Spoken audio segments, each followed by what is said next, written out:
Bonjour, je vous retrouve aujourd'hui avec un nouveau tuto vidéo art journal et là ça va être de l'art journal aquarelle. Je vais vous parler un petit peu visage parce que c'est une question qui revient très souvent et qu'on me pose très souvent, notamment mes différents mélanges pour les couleurs de peau, donc je vais en profiter.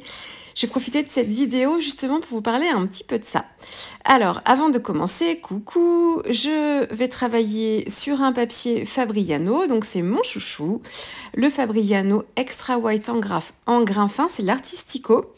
C'est un papier en 100% coton. On m'a demandé de repréciser un petit peu les différents papiers que j'utilise. Il faut que je vous fasse une vidéo là-dessus.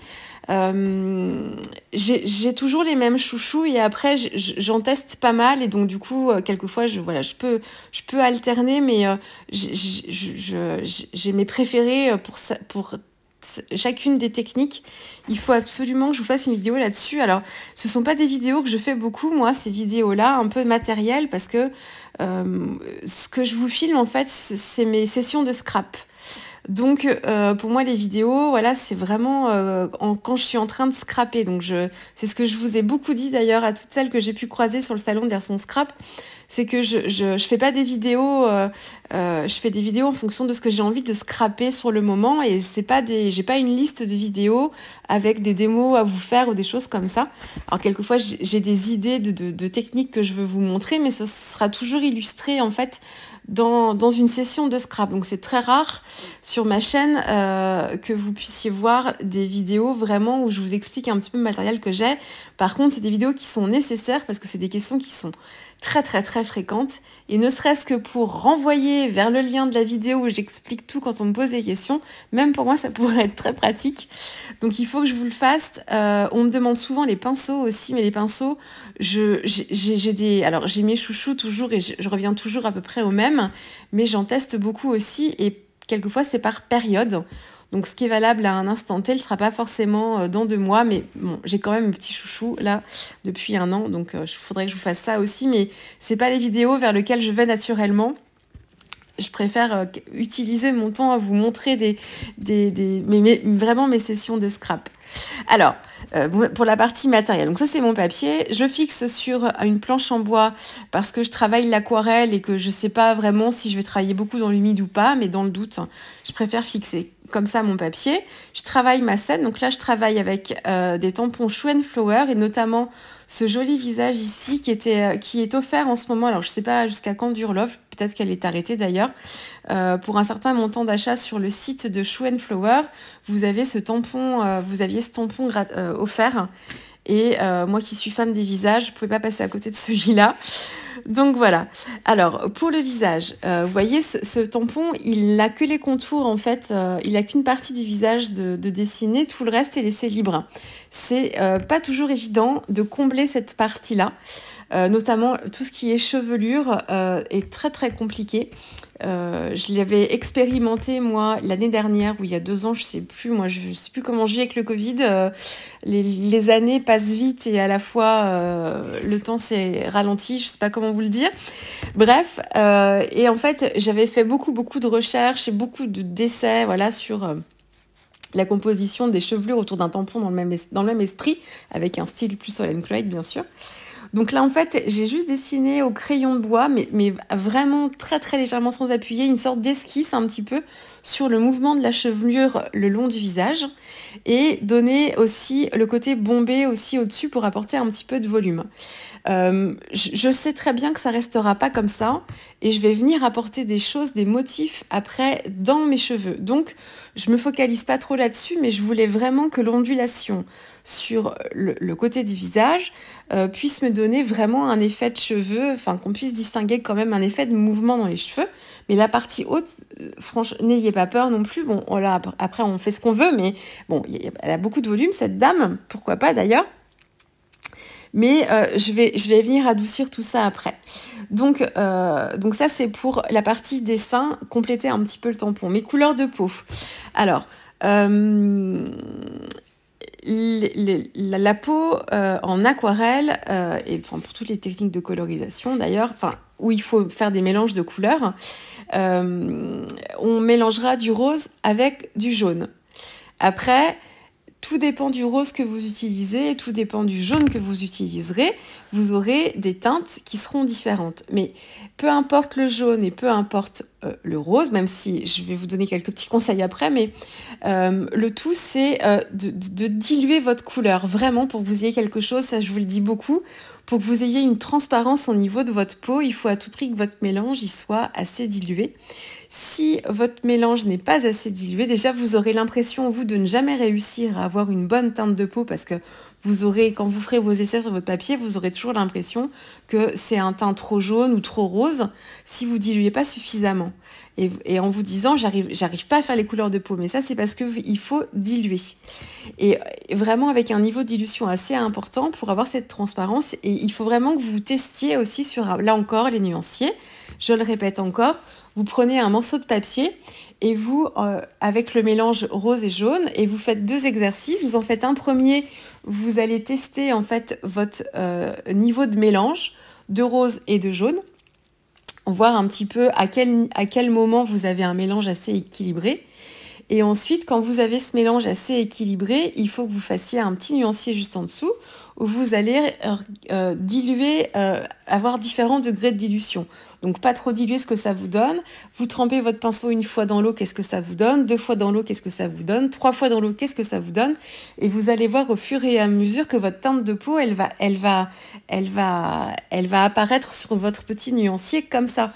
Et vous comprendrez bien aussi que si vous ne diluez pas suffisamment, vous aurez beau faire le même mélange avec la même proportion, vous aurez une teinte de peau qui ne sera pas naturelle. Alors, ce n'est pas forcément non plus une notion pas d'intensité de couleur, mais c'est pas une question de comment vous dire ça. C'est pas une histoire de carnation de peau qui soit foncée ou pas foncée. C'est dans les types de peau, les carnations de peau, on a vraiment plein de types différents, et de la plus claire à la plus foncée. Enfin voilà, donc il n'y a aucun problème avec ça.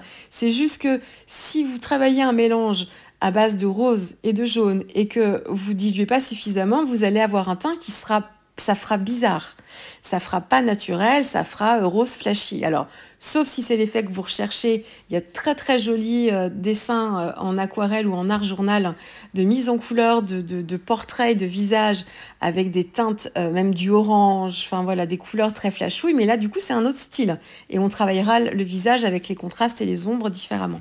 Si vous voulez juste avoir un teint un petit peu clair, un petit peu laiteux, juste histoire de travailler un petit peu ça, eh bien, il faut vraiment avoir un niveau de dilution. Là, bon, je commande pas trop le reste parce que je fais des aplats de couleurs après. Donc, je vais vous dire les couleurs que j'ai utilisées, mais pour la chevelure, je vais vous expliquer. Mais autrement, je n'ai pas grand-chose à vous dire. Mais après, dans les teintes, moi, j'utilise beaucoup le rose opéra et j'utilisais avant. C'est pour ça que ça évolue aussi avec l'expérience. On fait des tests et on affine un petit peu ses goûts. Je faisais beaucoup de mélanges avec mon rose opéra et mon jaune de Naples. Le rose opéra parce que c'est un rose basique et le jaune de Naples parce que c'est un rouge qui est pas trop flash et qui est assez épais et assez opaque et du coup qui vient adoucir le rose mais sans lui donner une couleur trop orangée avec un petit côté saumon un petit peu. Donc c'était des mélanges qui fonctionnaient bien. Et depuis déjà plusieurs mois, j'ai changé, j'utilise beaucoup moins le jaune de Naples et j'utilise beaucoup plus l'ocre jaune qui me permet d'avoir une teinte un petit peu plus beige et je préfère cette petite nuance-là. Attention encore une fois aussi à vos aquarelles. Un rose opéra chez Daniel Smith ne sera pas tout à fait le même qu'un rose opéra chez Sennelier. Daniel Smith, leurs couleurs sont en règle générale très très très pigmentées et le rose opéra de Daniel Smith, il est très très flash. Donc le rose opéra de Sennelier, c'est pas trop compliqué d'avoir une couleur de peau. Avec Daniel Smith, c'est un peu plus compliqué. Donc là, il faut vraiment, là encore, refaire des nuanciers avec ces couleurs pour voir un petit peu ce qu'elle donne. Du coup, le rose opéra, il peut être compliqué à gérer si vous débutez, surtout, si vous n'avez pas trop l'habitude. Le mieux, c'est d'utiliser un rose qui soit déjà un petit peu plus désaturé en couleur, comme le rose quinacridone. Vous avez aussi la laque de Garance. Alors, il y a le rose de Garance chez Winsor & Newton, et chez Sennelier, ça doit être laque de Garance, avant que ce soit pas tout à fait la même couleur. C'est un petit rose tout doux aussi, qui est plus facile à aborder. Si vous le mélangez avec une petite pointe de jaune, ce sera plus simple. Vous avez le rouge carmin aussi, qui pour moi et se rapproche plus du rose que du rouge. Et mélanger aussi à un jaune, ça peut être assez intéressant pour les couleurs de peau. Attention au jaune que vous utilisez. Moi, par exemple, dans ma palette Daniel Smith, j'ai un jaune qui s'appelle le jaune de Hansa Clair. C'est un jaune citron, en fait, qui est très, très lumineux. Là, c'est pareil, c'est pas impossible. On peut très bien faire des couleurs de peau avec cette couleur-là, il n'y a pas de problème. Mais là, encore une fois, si vous débutez dans ce genre d'exercice-là, ça peut être plus compliqué pour vous de trouver le bon équilibre entre déjà les deux couleurs et ensuite avec le niveau de dilution. Voilà, donc il faut faire des tests. Et là encore, je vous encourage à faire un nuancier spécial couleur de peau où vous testerez les différents mélanges avec différents roses.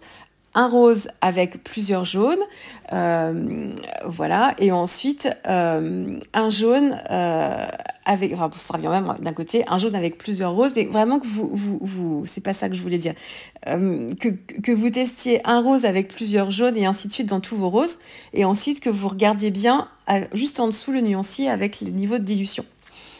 Voilà, donc ça c'est les couleurs de peau. Encore une fois, comme pour tout ce que je vous dis, celles qui me connaissent depuis déjà plusieurs années, je vous dis toujours la même chose. Il faut pratiquer, pratiquer, pratiquer.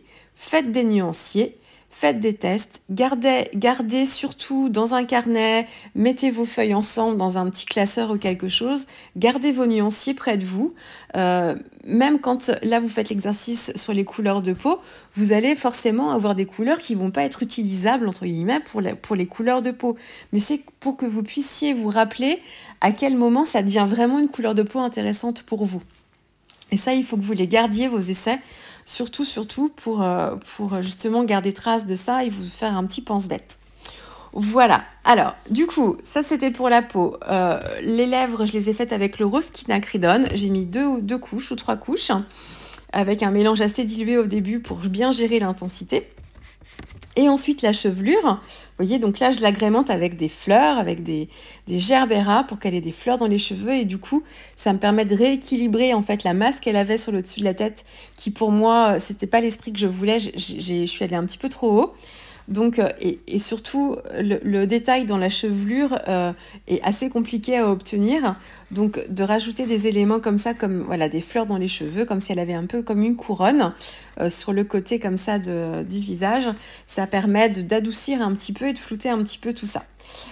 Donc, les cheveux, donc là encore, je suis dans mes verts, hein, je suis dans l'exploration. C'est mes couleurs préférées, donc j'ai plein de bleu, plein de vert, c'est les couleurs dominantes dans mes palettes systématiquement, vous le verrez, vous le savez déjà, mais bon là encore chez Daniel Smith c'est encore la même chose, donc ce sont que des couleurs Daniel Smith ici. Et en fait pour les verts j'ai travaillé avec les différents verts que j'ai, et surtout les couleurs d'aquarelle que j'ai qui sont vraiment typées aquarelle granuleuse, donc c'est Primatech, hein, c'est encore la série d'aquarelles comme ça granuleuses. Je le redis aussi ici, toutes les marques d'aquarelle possèdent dans leur gamme des aquarelles avec cet effet de granulation. Chez Daniel Smith, elles sont reconnaissables parce qu'elles sont extraites, c'est ce que je vous disais, de minéraux bien particuliers, de roches bien particulières, avec des techniques d'extraction bien particulières. Et du coup, Daniel Smith a une série d'aquarelles granuleuses spécifiques dans des roches qui sont des pierres semi-précieuses. Voilà, donc c'est tout un ensemble. Mais vous avez naturellement des pigments qui sont issus en fait de roches qui vont avoir aussi cet effet-là, peut-être plus ou moins marqué, hein. Mais voilà, donc ça existe dans toutes les gammes d'aquarelles. Pas forcément les mêmes couleurs, seront pas forcément toutes granuleuses d'une marque à l'autre. Mais vous en avez aussi, et là encore, c'est le nuancier qui permettra de voir quelles couleurs sont vraiment granuleuses et celles qui ne le sont pas. Daniel Smith, il y a une particularité chez lui avec ces couleurs vraiment typiques. Donc j'ai travaillé avec le vert de vessie qui n'est pas une couleur spécifiquement granuleuse, la serpentine véritable qui a une granulation mais qui est assez modérée, et avec l'apatite véritable, là une granulation qui est très très forte. Et pour assombrir juste à la fin, j'ai utilisé des pointes de zoisite véritable. Donc là encore, une aquarelle typiquement granuleuse avec une pierre semi-précieuse. Donc ça, c'est la chevelure. Donc en fait, les effets que vous voyez dans la chevelure, elles sont à la fois apportées par mes différentes couleurs d'aquarelle et mes couches. J'ai commencé par des couches assez diluées avec des verts très lumineux, et ensuite je suis venue assombrir au fur et à mesure avec des couleurs un petit peu plus foncées. L'apatite véritable, elle a un côté très granuleux avec un effet de sous-couche comme ça, très très très lumineuse, et la couche supérieure qui est un peu plus marronnée et qui vient apporter comme ça des ombres. Donc il y a cette aquarelle-là qui me donne cet effet un petit peu, mais c'est surtout le travail en dessous en fait, et vraiment le travail de mise en couleur et de la superposition des couches. J'ai pas travaillé plusieurs couches, j'ai travaillé plusieurs couches, mais dans l'humide toujours, c'est-à-dire que j'ai pas séché pour remouiller après. J'ai toujours travaillé une fois comme mon papier était encore humide. Donc voilà, donc ça ce sont pour les cheveux. Et ensuite, mes petites pastilles de couleur ici, elles ont été travaillées aussi avec les verts qui m'ont servi pour ma chevelure, mais je voulais avoir des couleurs un petit peu différentes. Donc j'ai pris d'autres couleurs qui étaient un peu plus dans les bleus, toujours avec mes pierres semi-précieuses. Là, j'ai le fuchsiste véritable qui est ma couleur préférée. J'ai le turquoise véritable que j'ai utilisé aussi. J'ai l'amazonite qui est un bleu magnifique aussi, l'amazonite véritable. Donc là, encore une fois, que des couleurs Primatech, si je ne me trompe pas dans le nom, hein, Primatech de Daniel Smith. Et ensuite, pour apporter des petites nuances à mes effets, j'ai ajouté un petit peu de vert de temps en temps, soit un petit peu de vert de vessie, ou un petit peu de serpentine, et quelquefois un petit peu de zoisite véritable, qui est un vert très très très foncé à certains endroits. Et pour équilibrer un petit peu et apporter un petit peu de contraste, mes petites pastilles de couleurs ne sont pas spécialement foncées, un petit peu, mais bon voilà, j'ai travaillé dans des couleurs avec des niveaux de dilution quand même. Par contre, j'ai voulu des pastilles beaucoup plus foncées, comme celle que vous voyez là juste sous la fleur. Donc là, en fait, j'ai travaillé avec la zoisite véritable, presque pas, enfin un petit peu diluée, mais pas beaucoup, pour apporter comme ça des éléments de contraste à mon fond, parce que vous voyez que ma scène, elle est assez sobre en fait. C'est vraiment ma jeune femme sur le côté qui prend le pas. Et elle est dans ces petites bulles de couleurs, un petit peu dans ses rêves. Là, c'est un peu dans mon imaginaire. Hein. Moi, quand je suis dans mes couleurs chouchou, comme ça, j'ai des pastilles de couleurs vertes tout autour de moi. C'est un peu ça. Donc ma scène est très simple, hein. Mais du coup, c'est le choix des couleurs et le choix de l'intensité et de la tonalité qui va apporter un intérêt à ma scène. Ensuite, j'ai complété avec des petites fleurettes embossées à chaud en couleur dorée.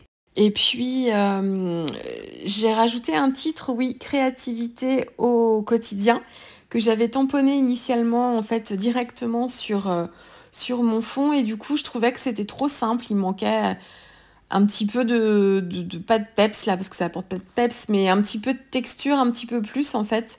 Donc, je l'ai retamponné et puis je l'ai détouré. Enfin, j'ai fait un petit rectangle et je l'ai encadré pour que ça ressorte un petit peu plus. Et puis, j'ai fait certains tours de cercle aussi avec mes aquarelles dorées Gansai Tambi. Pas tous. Donc, j'ai commencé par un plus gros et puis ensuite, j'ai vu comment je répartissais un petit peu mes couleurs. Enfin, mes petites touches de doré. J'ai fait des gouttes d'aquarelle dorée Gansai Tambi aussi. Et puis, je la prends sous les yeux. Et puis voilà, je crois que c'est tout. Quelques petites taches, voilà, oui. Et puis des petits traits de Posca aussi à certains endroits.